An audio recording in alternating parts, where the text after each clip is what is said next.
सबसे पहले question arise होता है कि कन्फेशन है क्या? क्या ये डिफाइंड है भारतीय साक्ष्य अधिनियम में? आंसर है नहीं, ये भारतीय साक्ष्य अधिनियम में कहीं भी डिफाइंड नहीं है। तो अब हम इसकी डेफिनेशन कहाँ से डराइव करेंगे? हम इसकी डेफिनेशन जो है केसेस से डराइव करेंगे। इस रेफरेंस में पहला केस आता है जिसमें कि कोर्ट ने कन्फेशन को डिफाइन किया था, वो था पाकला नारायण स्वामी वर्सेस एम्परर। इस केस में कोर्ट ने ये कहा कि confession must be admitted in terms of offence और at any rate substantially all the facts which constitute the offence. तो उन्होंने क्या कहा है, दो पार्ट में इनके डेफिनेशन को डिवाइड करते हैं। पहले उन्होंने कहा क्या confession must be admitted in terms of offence, मतलब या तो डायरेक्टली कोई पर्सन जो है उस ऑफेंस को कबूल कर ले कि हाँ मैंने किया है, तो वो कन्फेशन हो जाता है, या तो eight any rate substantially all the facts, मतलब या तो वो सारे फैक्ट्स को कबूल ले जो कि एक्चुअली उस ऑफेंस को कॉन्स्टिट्यूट कर रहे हैं, तो वो भी एक कन्फेशन होगा। अब इसको हम एग्जाम्पल से समझते हैं। जैसे कि अगर मैं ये कहूँ कि हाँ मैंने ही ए को मारा है, तो ये क्या हो गया, admitted in terms of offence. पर अगर मैं ये कहूँ कि कल मैं शॉप पर गई थी, वहाँ से मैंने पॉइज़न लाया था और आज मैंने खाना बनाते समय उसे डाल दिया, ठीक है, बस ये बोल रही हूँ, तो ये क्या होगा, ये भी ऑब्वियसली मैंने जहर लाया है, खाने में डाला है और वही जो है सीने खाया है, तो उसकी डेथ हुई है। तो ये सब्सटेंशियली ऑल द फैक्ट्स हैं जो कि कॉन्स्टिट्यूट कर रहे हैं उसका ऑफेंस। तो वो सारे ही फैक्ट्स जिसको मैंने कबूला है वो एक ऑफेंस कॉन्स्टिट्यूट कर रहे हैं, तो वो भी एक कन्फेशन हो जाएगा। सो वी कैन से कि confession is a statement made by a person charged with a crime suggesting that he is guilty of crime. अब हम चलते हैं टाइप्स ऑफ कन्फेशन। इसमें दो तरह के होते हैं, judicial confessions and extra judicial confession. Judicial confession क्या होते हैं, कोई भी ऐसा कन्फेशन जो कि मैजिस्ट्रेट के सामने किया गया और जुडिशियल मैजिस्ट्रेट के सामने, तो वो एक जुडिशियल कन्फेशन होता है, ठीक है। और इसके लिए एक प्रिजम्पशन भी ड्रॉ होता है कि वो जो है वॉलंटरली और ट्रस्टवर्दी है, ठीक है, जेन्युइन है। And this presumption is drawn under section 79 of भारतीय साक्ष्य अधिनियम। अब चलते हैं एक्स्ट्रा जुडिशियल कन्फेशन। ऐसे कन्फेशन जो कि किसी भी पर्सन को दिए गए हों, के सामने बोले गए हों, other than any judicial magistrate. जब जुडिशियल मैजिस्ट्रेट के अलावा किसी को भी बोला जाए, चाहे वो किसी नॉर्मल कॉन्वर्सेशन के दौरान या कहीं भी बोला जाए, तो वो जो है एक्स्ट्रा जुडिशियल कन्फेशन हो जाता है, ठीक है। ऐसे कन्फेशंस में कोई प्रिजम्पशन ड्रॉ नहीं होता है। बर्डन ऑफ प्रूफ हमेशा जो है प्रोसिक्यूशन पे होता है कि जुडिशियल कन्फेशन एक गुड पीस ऑफ एविडेंस माना जाता है, बल्कि वहीं पे एक्स्ट्रा जुडिशियल कन्फेशन एक वीक काइंड ऑफ एविडेंस माना जाता है। अब हम सेक्शन 22 पे चलते हैं। ये हमें बताता है कि अगर कोई भी कन्फेशन जो है इंड्यूसमेंट, थ्रेट या किसी प्रॉमिस से ऑब्टेन किया गया है, तो उसकी रेलेवेंसी क्या होगी या फिर उसकी एडमिसिबिलिटी क्या होगी, ठीक है। तो हमने सेक्शन 22 को जो है कुछ पार्ट्स में डिवाइड किया है ताकि हम उसे बेटर अंडरस्टैंड कर पाएँ। सबसे पहला पॉइंट ये कह रहा है कि कन्फेशन कैसा हो, कन्फेशन जो है किसी पर्सन इन अथॉरिटी को मेड किया गया हो, ठीक है। अब ये पर्सन इन अथॉरिटी कौन है, ये भी हम आगे देखेंगे, ठीक है। पहला पॉइंट है कि कन्फेशन हमेशा जो है एक्यूज्ड के द्वारा किसको दिया गया हो, पर्सन इन अथॉरिटी। दूसरा, कोर्ट को ये लग रहा हो या फिर एक्चुअली में ये पता हो कि कन्फेशन जो है किसी इंड्यूसमेंट, थ्रेट या प्रॉमिस के ही अंडर जो है ऑब्टेन किया गया है, ठीक है। तीसरी चीज़, ये जो थ्रेट है, ये इंड्यूसमेंट या जो प्रॉमिस है, ये हमेशा किसकी तरफ से प्रोसीड किया गया हो, मतलब किसने दिया हो अक्यूज्ड को, पर्सन इन अथॉरिटी जो है उसने दिया हो, ठीक है। चौथी चीज़ क्या है कि ये जो इंड्यूसमेंट, थ्रेट और प्रॉमिस है वो हमेशा किसके रेफरेंस में होना चाहिए, वो चार्ज के रेफरेंस में होना चाहिए, जो कि जो है एक्यूज्ड पे लगा है, ठीक है। और एक्यूज्ड को ऐसा लगना चाहिए, पांचवा पॉइंट ये है कि एक्यूज्ड को ऐसा लगना चाहिए कि अगर वो ये कन्फेशन दे देता है तो वो क्या करेगा, वो उसे कुछ एडवांटेज हो जाएगा या फिर वो किसी भी तरह का एविल टेम्पोरल जो है अवॉइड कर पाएगा उसकी प्रोसीडिंग्स के दौरान, ठीक है। अब हम इसके कीवर्ड्स को समझ लेते हैं। सबसे पहले इंड्यूसमेंट, थ्रेट और प्रॉमिस। इंड्यूसमेंट क्या है, किसी तरह का लुभावन, लाइक फॉर एग्जांपल कि पुलिस कहता है कि tell me where the things are, I will be favourable to you, ठीक है। तुम मुझे बताओ कि तुमने चीज़ें कहाँ रखी है, मैं तुम्हें फेवर करूँगा। अब ये जो फेवर करने का जो वर्ड है ना, ये कहाँ पे है, ये एक तरीका का इंड्यूसमेंट है कि मैं तुमको फेवर करूँगा, ठीक है। और ये अगर पुलिस ऑफिसर बोल रहा है फिर तो ये पर्सन इन अथॉरिटी भी हो गया, उसको लगेगा कि हाँ एक्चुअली ये मुझे फेवर कर सकता है, ठीक है। थ्रेट मतलब अगर तुमने मुझसे सच नहीं बोला तो फिर देखो तुम्हें मैं क्या करता हूँ, तो ये एक तरीके का थ्रेट है, ठीक है। प्रॉमिस, पुलिस ऑफिसर बोलता है अगर तुमने मुझे सब कुछ सच सच बता दिया तो मैं मेक श्योर करूँगा कि तुम्हें कम से कम पनिशमेंट मिले, ठीक है। अब ये क्या है, ये एक तरीके का प्रॉमिस है। हमने नेक्स्ट पॉइंट पढ़ा था कि ये जो इंड्यूसमेंट, थ्रेट या प्रॉमिस है, ये हमेशा रेफरेंस में होना चाहिए किसके, चार्ज के, जिससे एक्यूज्ड के ऊपर लगे हुए हैं, ठीक है। अब इसको हम समझते हैं। ए चार्ज है बी के मर्डर का, ठीक है। तो ए से प्रधान जो है पंचायत में कहता है कि अगर तुमने सच नहीं बोला तो तुम्हें जो है तुम्हारे ये गांव से जो है तुम्हें रिमूव कर दिया जाएगा पूरी ज़िंदगी के लिए, तुम्हारे पूरे घर को, ठीक है। अब इस डर से जो है वो क्या करता है, वो सच बोल देता है। तो यहाँ पे क्या ये जो थ्रेट दिया गया है ना, क्या वो चार्ज के रेफरेंस में? नहीं, कोई लेना देना नहीं उसका चार्ज से। ऐसा उसने नहीं कहा कि तुम पनिशमेंट मिलेगा या तुमको पुलिस के पास भेज दूंगा या कुछ भी। ये तो एक सेपरेट चीज़ हो गई ना। तो यहाँ पे क्या हो जाएगा, ये थ्रेट जो है कंसीडर नहीं किया जाएगा और कन्फेशन को रेलेवेंट माना जाएगा। और लास्ट पॉइंट क्या था हमारा कि ये जो इंड्यूसमेंट थ्रेट और प्रॉमिस है ना, वो भी ऐसा ही होना चाहिए। एक्यूज को एक्चुअली बिलीव होना चाहिए कि हाँ, मैं अगर कन्फेस करता हूँ तो मैं किसी तरह का एडवांटेज गेन कर सकता हूँ, या फिर किसी भी एविल टेम्पोरल नेचर का जो है वो जो है मैं उसको अवॉइड करूँगा, ठीक है। तभी वो कन्फेशन कर रहा है इसी बिलीव के अंदर, तो ही वो कन्फेशन क्या होगा, तब जो है ये माना जाएगा कि हाँ, कन्फेशन इंड्यूसमेंट थ्रेट या प्रॉमिस के अंडर मेंटेन जो है ऑब्टेन किया गया है।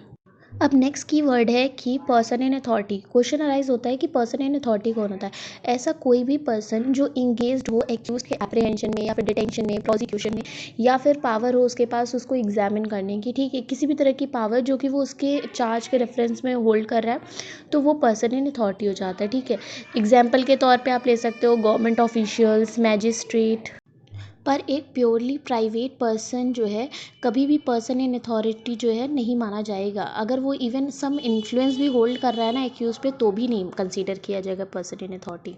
अब सारे कीवर्ड्स को देखने के बाद हम लोग फिर से सेक्शन 22 के पॉइंट्स देख लेते हैं। क्या था कि कन्फेशन हमेशा एक्यूज्ड के द्वारा दिया जाएगा, और किसको दिया जाएगा, पर्सन इन अथॉरिटी को, ठीक है। और वो पर्सन इन अथॉरिटी और कोर्ट को हमेशा ऐसा लगना चाहिए कि जो कन्फेशन दिया गया है वो जो है किसके अंडर दिया गया है, बाई सम और इंड्यूसमेंट थ्रेट और प्रॉमिस, ठीक है। और वो इंड्यूसमेंट थ्रेट और प्रॉमिस जो है कहाँ से प्रोसीड होना चाहिए, पर्सन इन अथॉरिटी से। चौथी बात कि ये जो इंड्यूसमेंट थ्रेट और प्रॉमिस है वो किसके रेफरेंस में होना चाहिए, चार्ज के रेफरेंस में होना चाहिए जो कि अगेंस्ट के एक्यूज पर्सन के है, ठीक है। उसके बाद जो इंड्यूसमेंट थ्रेट और प्रॉमिस वो किस नेचर का होना चाहिए, ऐसा होना चाहिए कि कोर्ट को लगे कि एक्यूज को उस पर बिलीव हो गया था कि अगर उसने जो है कन्फेशन दे दिया तो वो क्या करेगा, किसी भी तरह का एडवांटेज गेन कर लेगा या फिर वो अवॉइड कर पाएगा कोई एविल, ठीक है। किसके रेफरेंस में, उसके प्रोसीडिंग्स के रेफरेंस में। तो फिर ये अगर सारे कंडीशंस को एग्जिस्ट कर जाए तो कोर्ट ये मानेगा कि कोई ये जो कन्फेशन दिया गया है वो जो है इररेलेवेंट है। क्यों? क्योंकि यहाँ पे कन्फेशन में वॉलेंट्रीनेस होना चाहिए, ठीक है। अब यहाँ पे जो कन्फेशन है वो कन्फेशन फ्री नहीं है, वॉलेंट्री नहीं है, इसलिए वो कन्फेशन इररेलेवेंट हो जाएगा, एडमिसिबल नहीं होगा एविडेंस में। अब हम सेक्शन 22 के ही फर्स्ट प्रोवाइजो पे चलते हैं, जो कि एक तरीके का सेक्शन 22 का ही क्वालिफिकेशन है, ठीक है। सेक्शन 22 कहता था कि अगर कोई भी कन्फेशन जो है ऑब्टेन किया गया है किसके अंडर, इंड्यूसमेंट थ्रेट और प्रॉमिस के, तो वो क्या हो जाएगा, वो इररेलेवेंट हो जाएगा। बट प्रोवाइजो 1 कह रहा है कि कोई भी कन्फेशन जो कि अगर ये इंड्यूसमेंट थ्रेट और प्रॉमिस जो है रिमूव कर दिया जाए उसके बाद कोई कन्फेशन दिया गया है, तो वो क्या हो जाएगा, वो रेलेवेंट होगा, ठीक है। अब हम सेक्शन 22 के ही सेकंड प्रोवाइजो को देखेंगे, जो कि ये बता रहा है कि कोई भी कन्फेशन जो कि वैसे तो रेलेवेंट था वो सिर्फ और सिर्फ इसलिए नहीं इररेलेवेंट हो जाएगा क्योंकि वो जो कन्फेशन है वो कैसे ऑब्टेन किया गया। अब यहाँ पे कुछ पॉइंट्स मेंशन हैं जो हमें याद रखने होंगे। पहला कि under the promise of secrecy, मतलब अगर कोई भी कन्फेशन जो under the promise of secrecy है ऑब्टेन किया गया है वो इररेलेवेंट नहीं होगा, ठीक है। मतलब जैसे कि किसी एक्यूज को कहा गया, अरे किसी दोस्त ने उससे कहा कि तुम मुझे सच सच बता दो, मैं किसी से कुछ नहीं कहूँगा, ठीक है। ठीक, ये under the promise of secrecy obtain किया गया, बट बाद में वो जाके उसे कोर्ट में उसका एविडेंस दे सकता है, ठीक है। उसके बाद in the consequence of deception, मतलब उस पर किसी भी तरह का जो है डिसेप्शन प्रैक्टिस किया गया था, फॉर एग्जाम्पल कोई ट्रैप बिछाया गया था उसको पकड़ने के लिए, उसका कन्फेशन ऑब्टेन करने के लिए, तो वो उस केस में भी जो उसने कन्फेशन दिया है वो रेलेवेंट होगा, ठीक है। या फिर जब एक्यूज ड्रंक था, ठीक है, तब उसने कोई कन्फेशन दिया तो वो भी रेलेवेंट होगा। या फिर कोई भी ऐसा उसने किसी ऐसे क्वेश्चन का आंसर दिया जो कि एक्चुअली उसको नेसेसिटी नहीं था क्वेश्चन का आंसर देने का, ठीक है, बट फिर भी उसने दे दिया है, तो वो उसमें भी जो वो कन्फेशन उसने किया है वो रेलेवेंट होगा। या फिर कोई भी कन्फेशन जो कि एक्यूज से ऑब्टेन किया गया, ठीक है, कैसे, उसको वार्निंग नहीं दी गई। हमने पढ़ा है जुडिशियल कन्फेशन में ना कि जब भी कन्फेशन ऑब्टेन करते हैं, मतलब लेने से पहले उसे हम एक वार्निंग देते हैं कि तुम बाध्य नहीं हो, you are not bound to make such confession, ठीक है। और अगर तुमने ये कन्फेशन दिया तो तुम्हारे ही अगेंस्ट यूज होगा, ठीक है। अगर ये वार्निंग नहीं दी गई और उसने वो कन्फेशन जो है दे दिया तो वो कन्फेशन भी रेलिवेंट होगा, ठीक है। ये सारे रीजंस एग्जिस्ट कर, अगर ये सारे में से कोई भी कंडीशन एग्जिस्ट कर रही है, ठीक है, तो ये रीज़न नहीं है कि आप कन्फेशन को इररेलेवेंट मान के उसको हटा दो, ठीक है। ये सेक्शन 22 का सेकंड प्रोवाइजो यही कह रहा है। ये सेकंड प्रोवाइजो जो है इंग्लिश प्रिंसिपल पे बेस्ड है, which says that admissible evidence is always admissible by whatever the means it is obtained. इसका मतलब है कि अगर कोई एविडेंस एडमिसिबल है तो वो हमेशा ही एडमिसिबल रहेगा और कोर्ट को इससे कोई भी कंसर्न नहीं होता है कि वो कैसे ऑब्टेन किया गया है। अब हम अपने नेक्स्ट टॉपिक पे चलते हैं कि क्या एविडेंशियरी वैल्यू होती है कन्फेशन की, ठीक है। तो कन्फेशन जो है सबसे बेस्ट और बहुत ही कॉन्क्लूसिव प्रूफ ऑफ एविडेंस माना जाता है, ऑब्वियसली इसलिए क्योंकि कोई भी पर्सन अपने बारे में इतना झूठा स्टेटमेंट तो नहीं देगा कि उसने ही ऑफेंस किया है, इसलिए जो है इसे बहुत ही कॉन्क्लूसिव प्रूफ ऑफ एविडेंस माना जाता है। पर ऐसा भी नहीं है कि अगर कन्फेशन मिल जाए तो कोर्ट उस पर आंख बंद करके यकीन कर लेता है, ठीक है। क्यों? क्योंकि ऐसा चांस हो सकता है कि कन्फेशन झूठा भी हो सकता है। क्यों? क्योंकि किसी मेंटल एब्रेशन के चलते या फिर कोई मिस्टेक ऑफ लॉ हो रहा हो या फिर वो किसी एनिमिटी के चलते किसी को ऑफेंडर को जो है झूठा नेम ले रहा हो। तो इसीलिए कोर्ट के लिए ये बहुत ज़रूरी हो जाता है कि कोई भी कन्फेशन हो उसे वो बहुत केयरफुली एग्जामिन करे, कैसे और भी जो एविडेंस होते हैं, जो इंडिपेंडेंट एविडेंस है या फिर सर्कमस्टेंशियल एविडेंस है, उनकी लाइट में जो है उसकी वेरासिटी को, उसकी ट्रूथफुलनेस को चेक करे, ठीक है। अब इससे related Sahu versus state of UP 1966 का ये केस है। इस केस में कोर्ट ने कहा था कि जो है there is a clear distinction between the admissibility of evidence and the weight attach to it, ठीक है। और कोर्ट ने कन्फेशन के लिए 2 टेस्ट दिए थे। पहला कि कन्फेशन हमेशा परफेक्टली वॉलेंट्री होना चाहिए, कोर्ट को ये चेक करना होगा। दूसरा ये चेक करना होगा कि वो ट्रू है एंड ट्रस्टवर्दी है, ठीक है। और ये एग्जामिन कैसे करेगा? बाकी जो और सराउंडिंग एविडेंसेस हैं उनकी लाइट में ये चेक करेगा। और आफ्टर द एग्जामिनेशन अगर कोर्ट को ये बिलीव हो जाता है कि हाँ जो कन्फेशन था वो परफेक्टली वॉलेंट्री था, ट्रू है एंड ट्रस्टवर्दी है, तो ही वो कन्फेशन एडमिसिबल होगा एविडेंस के तौर पे। अब हम अपने नेक्स्ट टॉपिक पे चलते हैं जो कि है रिट्रैक्टेड कन्फेशन। अब क्वेश्चन होता है कि ये रिट्रैक्टेड कन्फेशन क्या होता है? अगर एक्यूज पर्सन एक बार कन्फेशन को रिकॉर्ड करने के बाद, कन्फेशन देने के बाद ट्रायल के टाइम पे क्या करे, मुकर जाए, उससे कह दे कि मैंने तो कभी ऐसा कुछ कन्फेस किया ही नहीं था, या फिर जो मैंने कन्फेस किया था वो रॉन्ग किया था या अंडर द प्रेशर किया था, तो फिर वो क्या कर रहा है, उस कन्फेशन से रिट्रैक्ट कर जा रहा है, मुकर जा रहा है, तो वो कन्फेशन क्या हो जाएगा? रिट्रैक्टेड कन्फेशन कहलाएगा। पर अब एक बार कन्फेशन रिकॉर्ड करने के बाद एक्यूज्ड उस कन्फेशन को कह रहा है कि उसने कभी ऐसा कन्फेशन रिकॉर्ड ही नहीं किया था या फिर जो भी किया था वो झूठा था या प्रेशर के अंडर था। तो क्वेश्चन अराइज होता है कि उस कन्फेशन की क्या एविडेंशियल वैल्यू होगी? क्या कोर्ट जो है उसके सिर्फ ये कह देने से उस पूरे कन्फेशन को क्या करेगा, एविडेंशियल उसको एडमिसिबल ही नहीं मानेगा, उसको हटा देगा अपनी नज़रों से, या फिर वो एडमिसिबल होगा? तो इसका जवाब है नहीं। जस्ट बिकॉज कि एक्यूज्ड अपने ही दिए हुए कन्फेशन से रिट्रैक्ट कर गया है, इसका मतलब ये नहीं है कि वो पूरा का पूरा कन्फेशन अपनी एविडेंशियल वैल्यू यूज़ कर चुका है, ठीक है।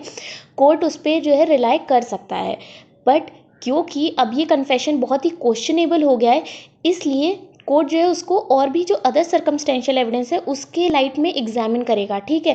और कोर्ट को अगर ऐसा लगता है कि नहीं जो भी उसने कन्फेशन रिकॉर्ड किया था वो सच्चा था, वॉलेंटरी था, तो हाँ वो कन्विक्शन का बेस बन सकता है, एक लीगल बेसिस बन सकता है कन्विक्शन का। और ऐसे केस में क्या होता है कि बर्डन ऑफ प्रूफ जो है एक्यूज के ऊपर शिफ्ट हो जाता है, ये प्रूफ करने के लिए कि प्रूफ करे कि वो जो कन्फेशन था वो झूठा था या जो प्रेशर में था, ठीक है। और अगर कोर्ट को ऐसे कन्फेशन को एग्जामिन करने के बाद लग रहा है कि उसका कोई पर्टिकुलर पार्ट, एक पार्ट जो है सही है और उस पर रिलाई कर सकते हैं, तो कोर्ट ऐसा भी कर सकता है और जो बाकी जो बचा हुआ कन्फेशन होगा उसको क्या कहते हैं, एडमिसिबल नहीं भी मान सकता है। ऐसा कोई ज़रूरी नहीं है कि पूरे कन्फेशन को जो है एक्सेप्ट ही करना है या आउटराइट रिजेक्ट ही करना है। अब इससे रिलेटेड हम केस देख लेते हैं। स्टेट ऑफ तमिलनाडु वर्सेस कुट्टी का केस है, जिसमें कोर्ट ने कहा था कि जो रिट्रैक्शन है वो बहुत ही इनसफिशिएंट रीज़न है किसी भी कन्फेशन को ओवर रूल करने के लिए, ठीक है। और सेकंड केस क्या है, प्यारे लाल वर्सेस स्टेट ऑफ राजस्थान। इस केस में कोर्ट ने ये कहा था कि जो कन्विक्शन, ऐसा कन्फेशन है जो रिट्रैक्टेड कन्फेशन है, वो कभी भी कन्विक्शन का बेस नहीं बन सकता है जब तक कि उसको जो है कोरोबोरेट ना किया जाए, कैसे, बाकी जो इंडिपेंडेंट एविडेंस है उससे।